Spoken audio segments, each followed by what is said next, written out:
What if life was a game? We define a game as a competitive activity involving skill, chance, or endurance on the part of two or more persons who play according to a set of rules.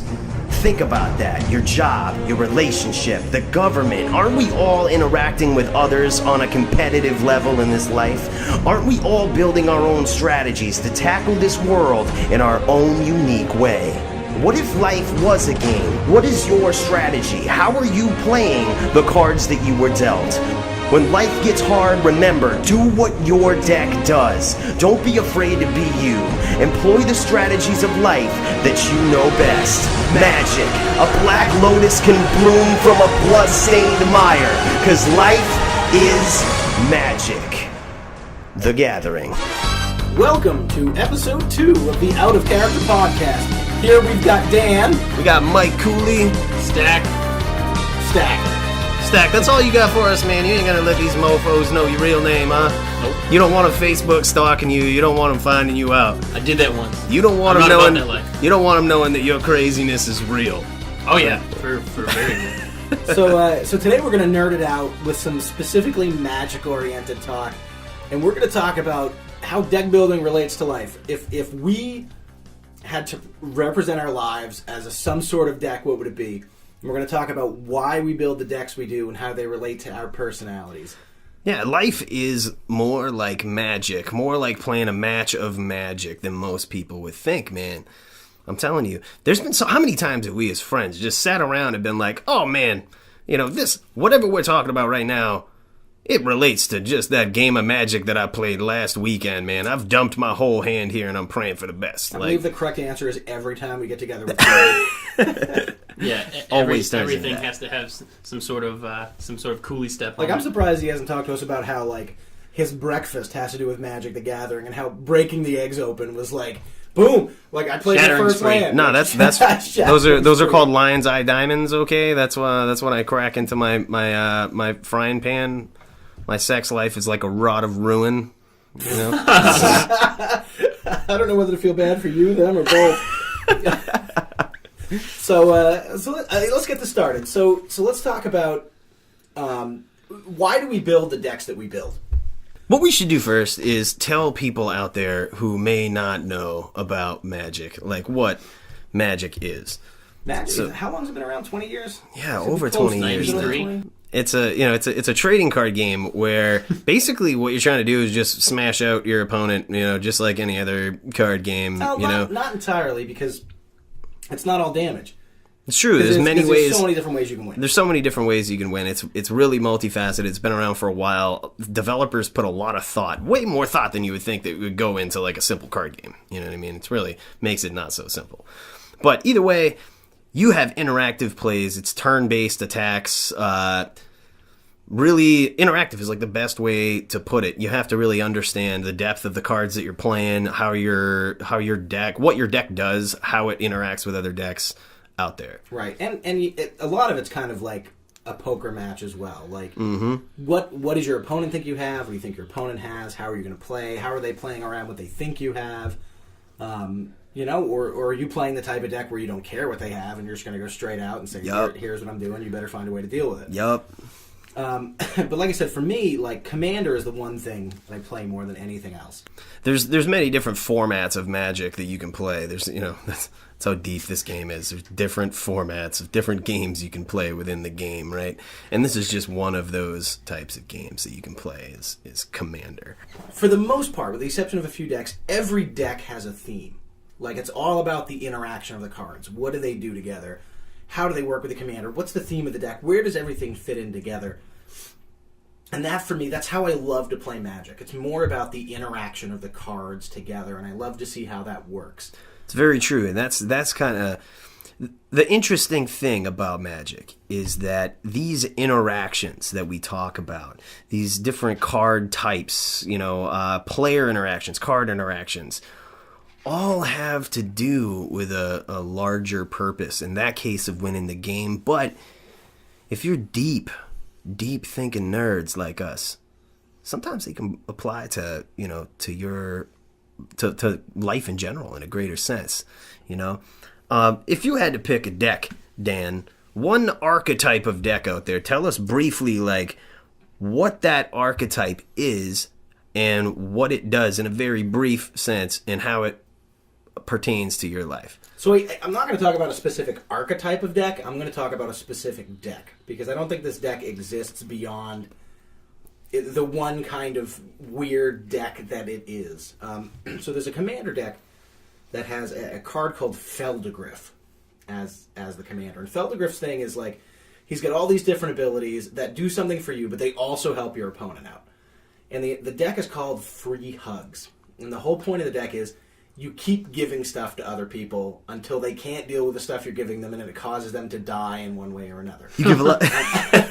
You give a lot of people free hugs, Dan. I do all the time. Do you drive a white van that says free candy on it and free hugs, or no? I mean, how deep do you want to go into this? I gave you something, and it's going to cause you to die later. It's not or, it's and free hugs. Free candy and free hugs. But like, the thing for me is, like, that's how it relates to my life. Like, I love giving. I love being around people. I love sharing things with people. Like, that to me is, like, who I am as a person and, like, typifies what I do very well. Yeah, it seems like that deck gives things to other people, and they're happy about it. Like, nobody's complaining about when they get things from you. I mean, which is kind of counterintuitive to a lot of the other strategies in Magic, to take things from other people and to destroy things and to, you know, take shots at people's life totals. You know what I mean? This deck ain't doing that. It's doing the opposite. It's giving stuff to people. Cool. Right. So it's like I said, it works out well. Like, for example, over the weekend, you know, I had a birthday party. A ton of people show up. It was amazing. But, like, the presents and things that people brought me, they were all nice. But, like, I was just happy to be there with other people. What mattered to me was the interactions that I had with people and, like, how things went with that. I didn't care about, like, what stuff did I get or, like, what was going on. It was just, like, what was going on with the people around me at that time and how did it go. And that was what mattered to me. And that's how I see a lot of myself coming out in how I play Magic. What about you, Mike? Is there an archetype out there? Is there a basic deck strategy that you think sums you up pretty well? You like junk? I do. I like the colors black, white, green. I'm typically known as junk. Yeah, I'm not very control-y. I try to stay away from blue. I mean, don't get me wrong. There's a lot of cards I like to play that are kind of control-y, just not what I do. But just junk just solves the answers. You know, one card at a time. Find your combo and win. So it's just got a lot of the answers, and I feel like I try to do that. Just a little techie, little thing here and there, a little techie here, and eventually you come out with a win. So I don't know. Word. All right, what do you guys think about me? Like, if there was a deck archetype about me, man. I thought you were just asking what we thought about you. Oh, okay, please. The podcast was going to go down a dark corridor. Maybe we should start that way. Like, throw out all your true feelings, and I'll think of the deck type. You know. If I had to typify you as a deck, Maelstrom. Nobody wants to play with you. You piss everybody off. With friends like you guys, who needs enemies? I don't know. Like, it's tough to think because there's so many different things like about like who you are as a person. It's tough to say like what deck would like typify either of you as people. Like for you, Stack, like more so than me or Cooley. Like you're the one who's going out and like you go skiing, you go out and you do jet skiing, things like that. That like. It's not necessarily our thing, so you're like way more out there and kind of extreme in those aspects than we are. So like, when I think of that, I think of very kind of like aggressive aggro type decks, almost like your junk deck that you have built. Like, you know, there's just turn shit sideways. Right, it's just turn it and go. Like my plan is just to come straight at you. Right. That's kind of my strategy too. I don't know what it is about my life, but I have an affinity for a deck called Affinity. Something in my life has brought me to play this deck for years, right? I've been playing this deck for years, all right? And basically what this deck does is it has a whole bunch of small little robots that it just cranks out. It just comes right at your opponent. It's just like, I don't give a fuck what you're doing. Like, this is what I'm doing. You know what I mean? I got a whole bunch of shit here that I'm just going to dump out of my hand. And I'm just going to come straight at you. Like, you know what I mean? It's straight up. It's really aggressive.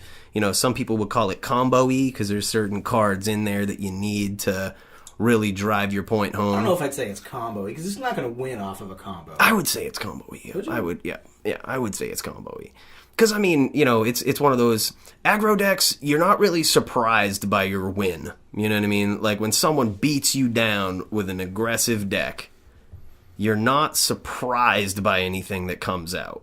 You know what I mean? They might have big fat creatures on the board that they're swinging at you with, or even a ton of small creatures that they're swinging at you with, and before you know it, your life total is 0. You know what I mean? Because you've just caught so many clunks in the head from these dudes. Affinity can surprise you.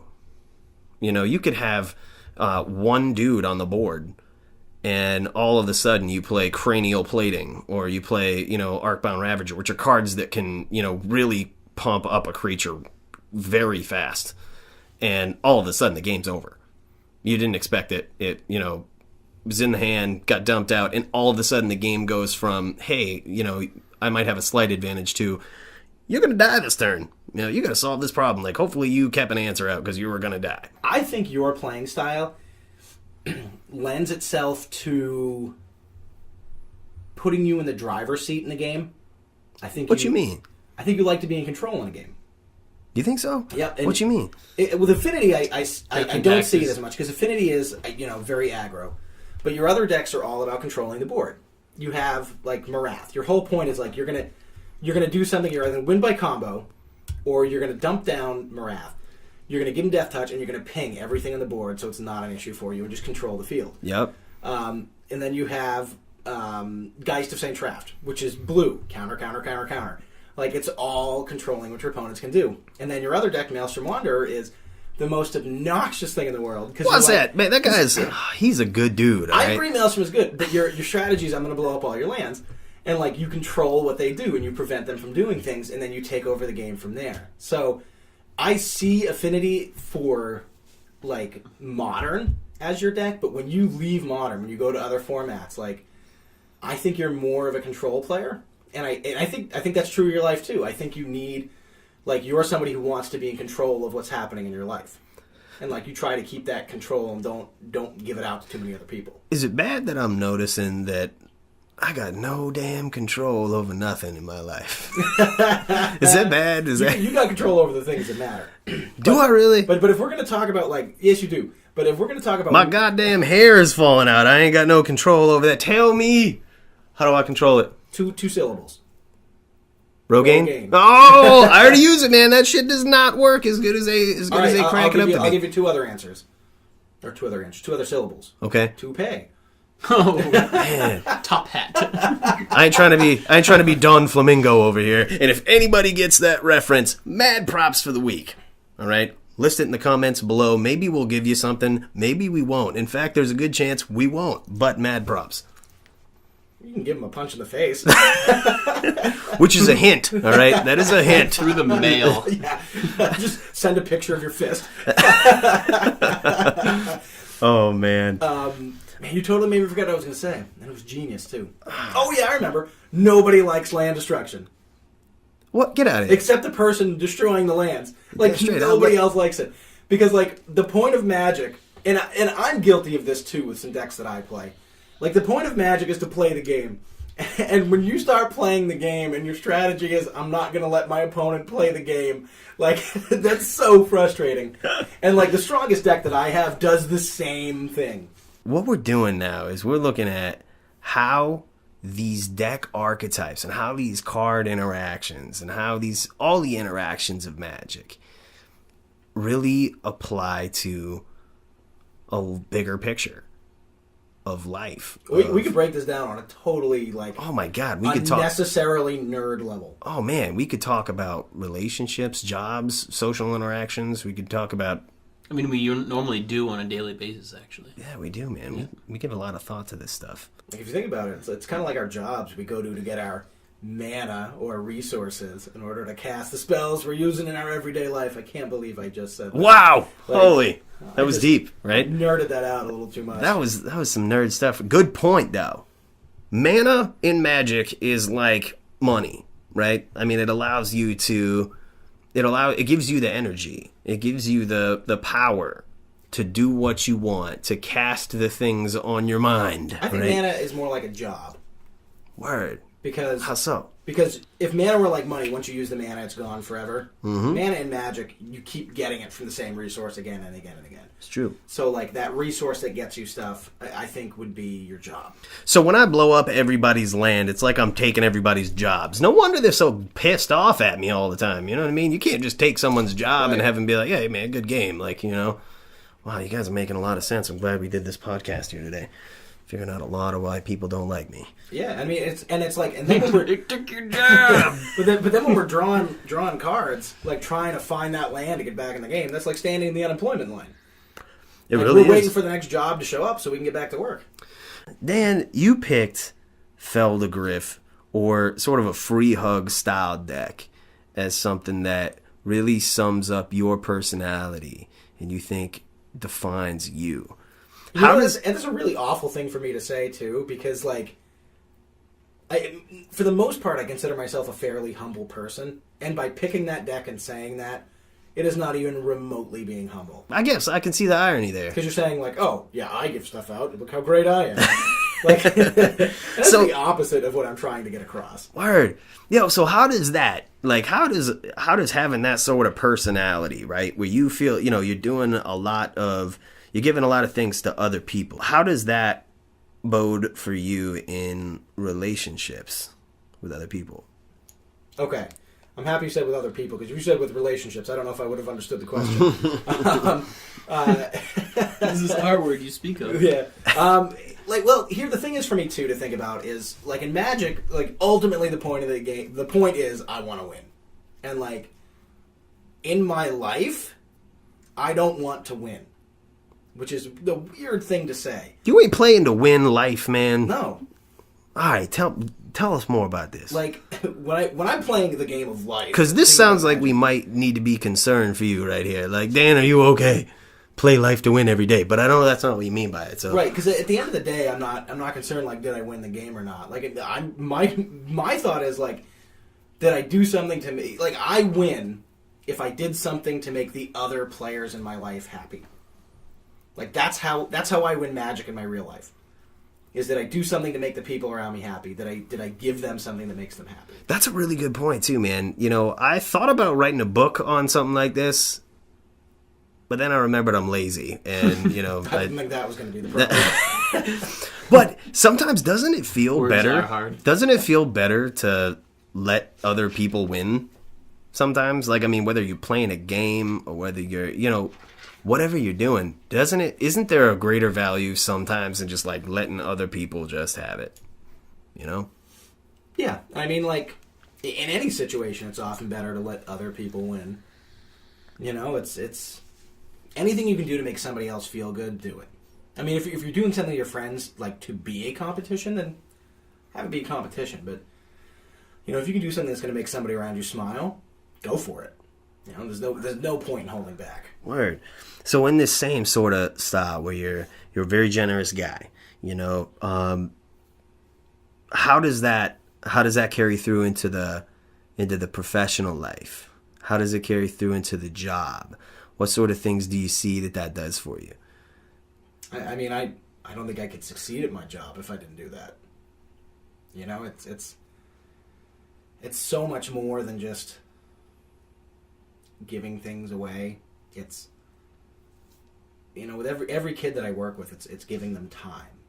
It's giving them a piece of myself to help them out, because I take it upon myself to treat every kid as a human being, not just as a student, and it matters to me to get to know them. You know, I'm a 6th grade teacher, you know, in an elementary school. Like, you occasionally run into those kids at some point in time in the store who'll be like, "Hey, Mr. J, like, how you doing? I remember having you in 6th grade." And, like, as an elementary school teacher, you don't often get much more than that. Because a lot of the kids are just kind of like, "That was elementary school, whatever." I have a lot of students come back and see me, and that's probably the thing I take away more from my job than anything else. Do you often see like the things that you gave them back in the day, even though it was 6th grade? Do you feel as though that when they come back and they talk to you, that you gave them something beneficial that helped them turn into the person that they are. Do you see that when they come back and talk to you and visit with you? If they tell me, then yes. Isn't it enough, though, that they're coming back? They remember their 6th grade teacher. I don't remember anything about 6th grade, to tell you the truth. I mean, I don't remember who my homeroom teacher was.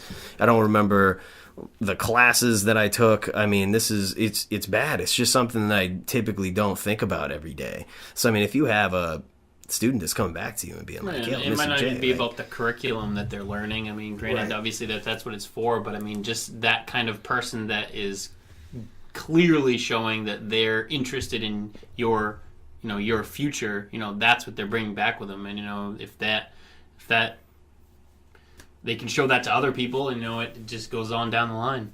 Some people can get taxed out, really, when when they're giving so much of themselves to other people. How do you find the mana, Dan? How do you find the mana? How do you get the energy to keep doing this every year for 13 years and be able to keep giving so much of yourself to all of your students? Because of those kids that come back. That's it. The ones that I see I've made a difference with are the ones that matter. And one experience I had, and for any of you people who out there who role play, I highly suggest you watch this film if you haven't seen it. But there's a film called The Gamers, Darkness Rising, which is one of my favorite movies ever about playing D&D. Wonderfully done. But last year, for the first time ever, I had a group of students stay after school. There were 6 of them who did a role-playing group with me. We played every Friday for 3 hours. I went out and bought pizza with my own money. We just hang out, eat pizza, and just play D&D after school when I ran the game. And I modified it heavily and based it heavily upon that movie. And I thought things went pretty well, but it wasn't really, they're 6th graders, so it was very rules light, and there's a lot of different things going on. And then, at the end of it, very similar to the movie, the final encounter happened, and almost everybody in the group died. There was 2 people left. And when they won, they got wishes. So one of the kids' wish was to get everyone else in the group resurrected. So very altruistic and was all about the group work. And I feel that I had done something to make them gel as a group. And then the second kid said something which I still don't even really know how to feel about it today. But because this was the last Friday before summer vacation. They were all 6th graders getting ready to go to middle school. And he just goes, I really wish that school didn't have to end because I really love being here. When I'm in front of my students, I'm just on the whole time. I'm very sarcastic. I feel like you're putting on a show, right? I do. I tell a lot of jokes, and I'm very, into them. I'm very into what's going on. I'm very open with them. And, by the time I get home, it's just, ugh. And, you're spent. You're exhausted. A lot of my ability to do things is just gone. Yeah, I know exactly how you feel, man. I always feel like that. I teach this after-school activity called strategy games, and I take a similar approach to that. Look at different games, what sorts of standards that they can meet. Back when we were in school, it was all about credits. You know what I mean? It was all about the time that you put in the classroom. You didn't really even have to be learning anything. You just had to be there. Yep. Now it's about, hey, do you actually know how to do this?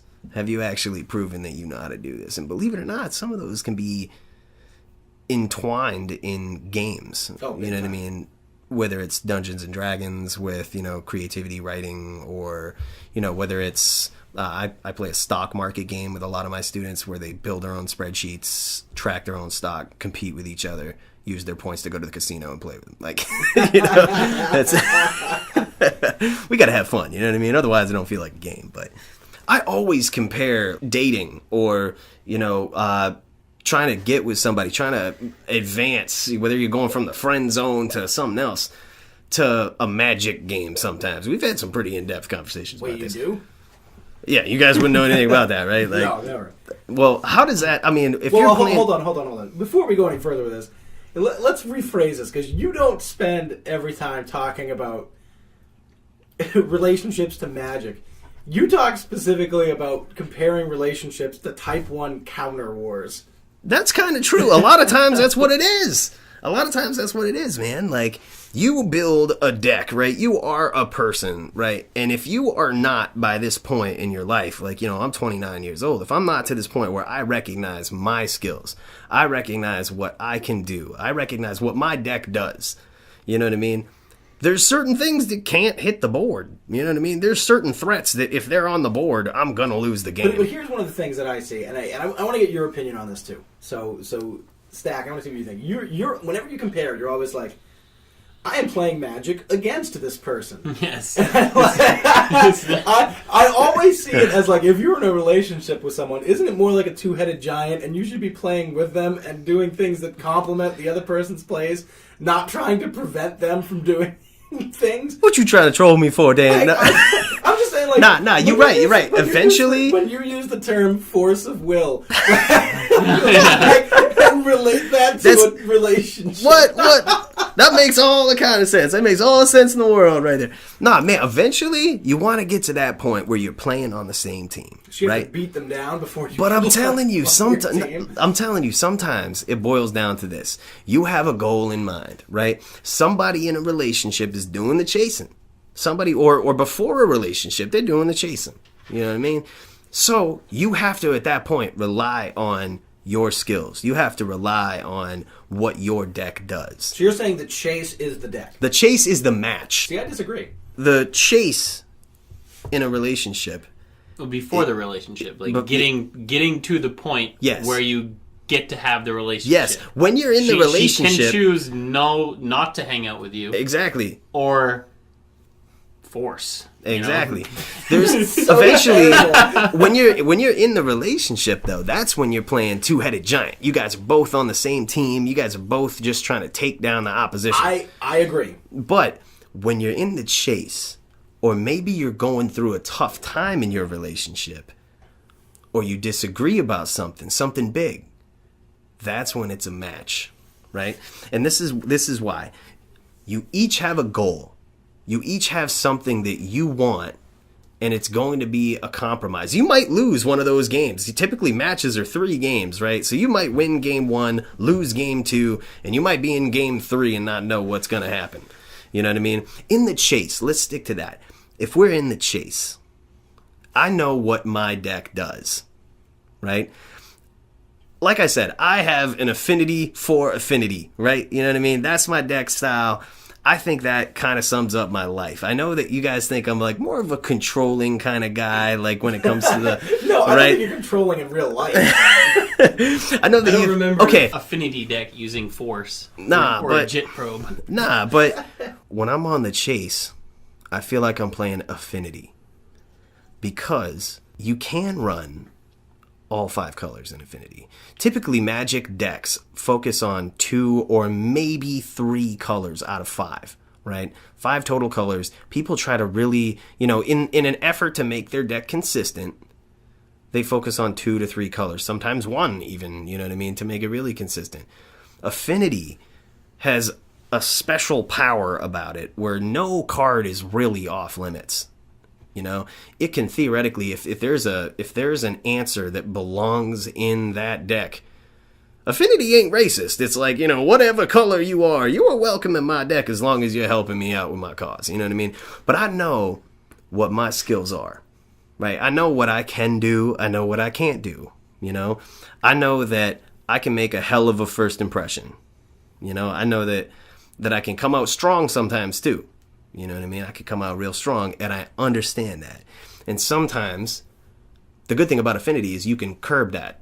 If you know that the best answer is to not come out strong, you know what I mean? Or if you know that you need to hide something in your hand and not dump it on the board right away, you can do that. But either way, it all points to the fact that I know what my deck does.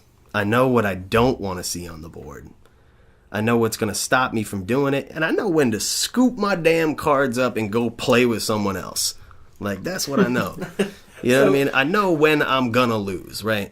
So that's how it is. And also, what really makes me similar to my affinity matches, right, is that basically every match I've been in is like fireworks in the chase. You know what I mean? It can burn out quick, or I can just get the job done quick. You know what I mean? That's what it is. Dude, I'm telling you, my view on it is totally different. Because when Right. you're in that chase, it's not you're trying to beat the other person down and be like, check out my affinity, I'm coming out strong at you. it's you're trying to learn how well can you play with the other person, not how quickly can you beat them down. Well, just because you lose a match don't mean it wasn't fun. I'm not saying that. But what I'm saying is, like, I see it more as the deck building process.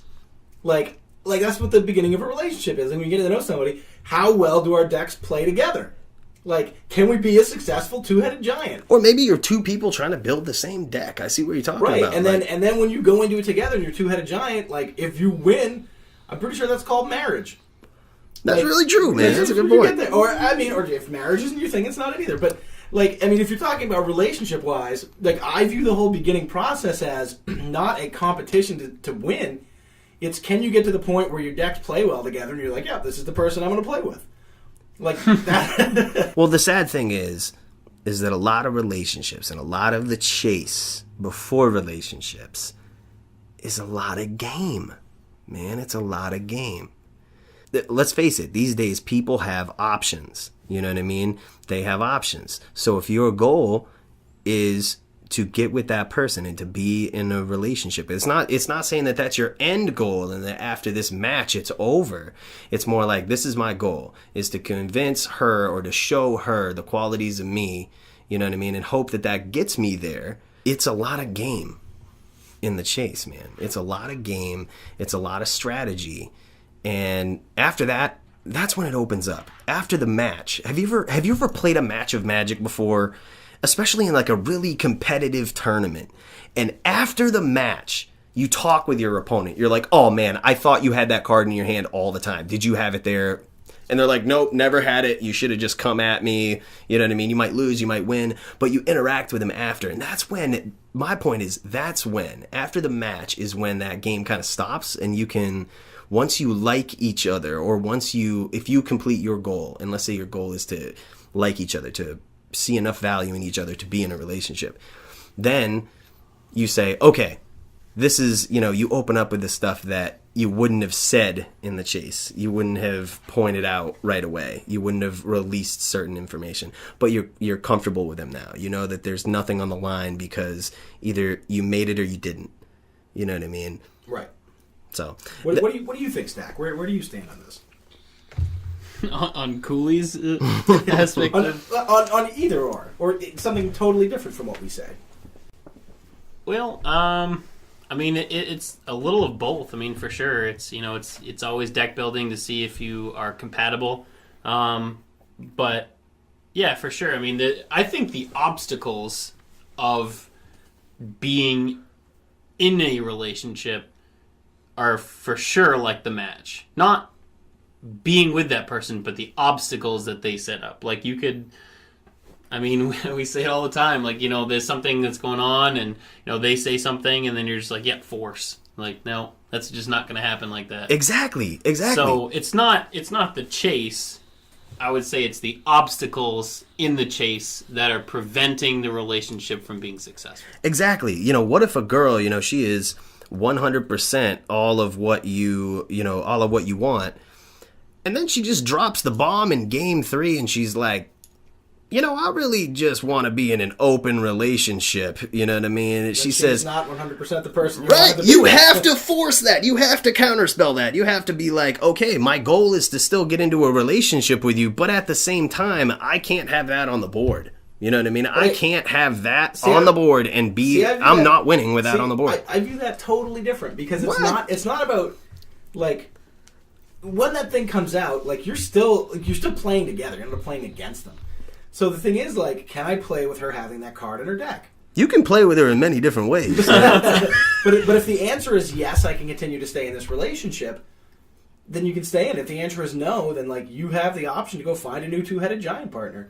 But, like... That's true. You can always scoop your cards up. But, like, if that's that important to that person, like, is it okay to ask them to not do something that's important to them? That's the force of will. That's the force of will. And they might... That's exactly what it is. Like, if you don't ask, the answer is always no. If you don't try, it's always going to hit the board. Right, but once that situation comes up and they say, here is something that I want that matters a lot to me.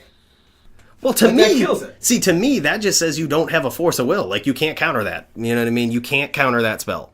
You know, so it's gonna hit the board. You might lose this game. You might lose this match. Like, and that's okay. You know what I mean? If something is important to them and it cannot be countered, like it cannot, it's gonna hit. Okay, so an uncounterable spell. An uncounterable spell. That's what her deck does. That's what your opponent's deck does. And if you don't have the answer to it or you can't deal with it, you lose. Like, that relationship does not work out. You don't get to the end goal. And that's okay too. You know, it doesn't mean that you ain't trying to change that person. You're just trying to see if, you know, your deck can get there. Like, you're just trying to see, you know, if you have the skills that it takes to get to that next step, to get to that relationship. And who's to say this match isn't being like, okay, we're about to go into a two-headed giant tournament, right? But right now, we're playing against each other. And when I'm going up against you, you see what my deck archetype is. You see what I'm capable of. I see what you're capable of. And we're figuring out if we can go into this next tournament as two-headed giant, you know what I mean, and play on the same damn team. The complications that come up, you know, you have like something like, I don't like you watching football all the time. Then you got to make a compromise. Yeah, that's like Exactly. I hate you casting something that taps down all creatures because it taps down my creatures too. Okay, well, let's get it out of your deck and choose something else. Yeah, I mean, And if you it can't, could be. if you have to have it in your deck, then you can't play together. Right. But it's mainly like, you know, think about it too, not just in the chase, but now let's look at it as like what Stack says, problems in the relationship or something that comes up, right? When you're playing two-headed giant, right? All of a sudden, you know, that game aside, you're now in a new match. You know what I mean? Something might have come up. Maybe somebody cheated. Now you're in a game, okay? So that person cheated. They won game one, right? They did stuff under your nose, behind your back that you didn't know about. Sneaky, right? Before you know it, sneak attack, bam, you're just getting smashed with a fatty and you're like, what the hell just happened? My world is ruined. Maybe that was game two. Maybe there was some other, you know, problems that you were dealing with that, you know, crushed you. And maybe the cheating aspect in this case, and just this fine example, crushed you again and you've lost so many games. At that point, you have the option. You can play for fun, or you can scoop your cards up and go play for somebody else. I don't view it as that. I don't view it as a competition. I view it as you're still deck building with that person. It's not that you lost a match to them anymore. It's that you're stopping to play well with them. All right, so let's just dig right into it. Yeah, so let's talk commitment. Commitment in Magic. Like, can you commit yourself to one deck for forever and be like, this is the deck that I'm going to play forever? Like, does that part of Magic transcend to real life? Can you be like, this is the one person I'm going to be with forever? Because I feel in real life, you can be like, yep, this is the person I'm going to be with forever. And, like, no matter what happens, this is the person that I choose to be with and I'm going to be happy with and everything's going to be great. Can the same thing happen in Magic the Gathering? I seriously think that committing to a certain deck is like a good thing. I think on the other end of it, though, instead of committing to someone else's deck, if you understand what your deck is all about and you commit to your own deck, if you are your own person, you understand your strengths, you understand your weaknesses. That's not to say that you can't change your deck. That's not to say that you can't take out certain cards, replace them with other ones that are a little bit better, and that you're playing an entirely different deck or being someone that you're not. You know what I mean? You essentially build on your deck for your entire life. And if you're constantly switching up your deck, if you're constantly playing something else, this is what you're going to do. You're going to be a jack of all trades, right? You're going to know a little bit about a lot of decks, and you're going to know how to play a lot of different decks decently. Mm-hmm. However, the time that you run up against that person who knows one deck very well and who has committed their time, their energy to their strengths and weaknesses and understanding that, you're going to have a big problem. Because, and this is why, that's not to say that one person who's played that same deck, who knows their own skills, their own weaknesses, you know what I mean, That's not to say that they don't know how to play other decks. Maybe they've dabbled in them a little bit to understand what the engines of those decks are, so that when they're playing their deck, they know how to deal with it. The way I see it is like, because even with like, because you're talking about like, oh, Affinity, like that's the deck for my life. Like someday, if the Magic higher ups or whoever are like, well, we're gonna ban Dark Steel, what's his name, Steel Overseer, and we're gonna ban Cranial Plating. Like, what do you do then? Like, does that put an end to that being your deck? In competitive play, yes. But like at that point in time, you need to figure out how to do something else. Like you can't rely on just that one deck all the time. Of course. Absolutely. But that's like a force that's out of your control. So that would be like saying this. You talked about mana being like a job, right? All the time in Magic, certain lands might get banned. And decks that were relying heavily on those lands need to go to something else or cease to exist, or go find something else. So if that happens, if someday the government was like, hey, you can't be a teacher anymore, we're going to get rid of all of our schools, you know what I mean? That's what we're drawing our power on. You know what I mean? That's what we're drawing our sustenance from. If that gets kicked out from under us, obviously we have to go find something else. So I agree. But to kind of wrap this up, because we're getting kind of into this, commitment is really, really important. And I want to talk about a commitment that we've all made. And this commitment is to Mike Stack to try this that he brought with us. It's now time for the try this portion of the podcast. Right. This is where we bring in, and this is so valiantly started by Dan over here. We bring in some sort of edible item, and we all have to try it. What have you brought in for us today, Mike? I have some SNB wasabi, prepared wasabi in a tube. So I have never had wasabi before. Do you guys want to give me a lowdown on what I should expect? Absolutely not. Oh my god. Absolutely not. It is green goo. It is green goo. It is Japanese horseradish. So if you've ever had regular horseradish, if you like that. If you love sardines, you'll love this. Yeah, oh yeah. Oh my god. Yes. Yeah, we all know how that works. All right, so let's see what we can get for goops on this. All right, so you can't just eat it regular because it's a pretty Good God, that's a goop. Yeah. Oh my god. So it's like toothpaste. I apologize if I cry. Oh yeah, you're gonna cry.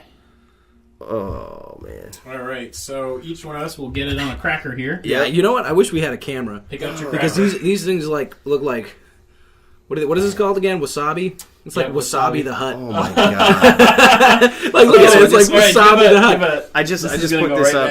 I just put this up to my nose and it do you have a burned my drink up here? nostrils. Yeah, you're gonna need a. Do you have a drink up here? Nah, I got. You and I are sharing this. All right, man.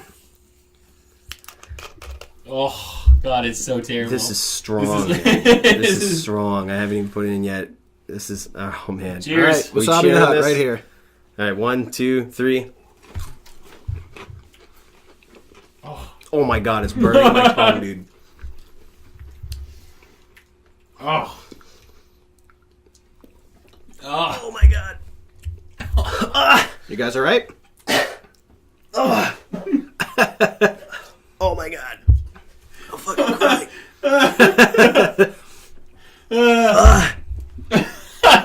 Dude, I'm fucking crying right now. Yeah. Oh my god. Let's see. You all right? Oh. Somehow that went up my fucking nose. That's what wasabi does, man. It went up my fucking nose. It burned my throat going down.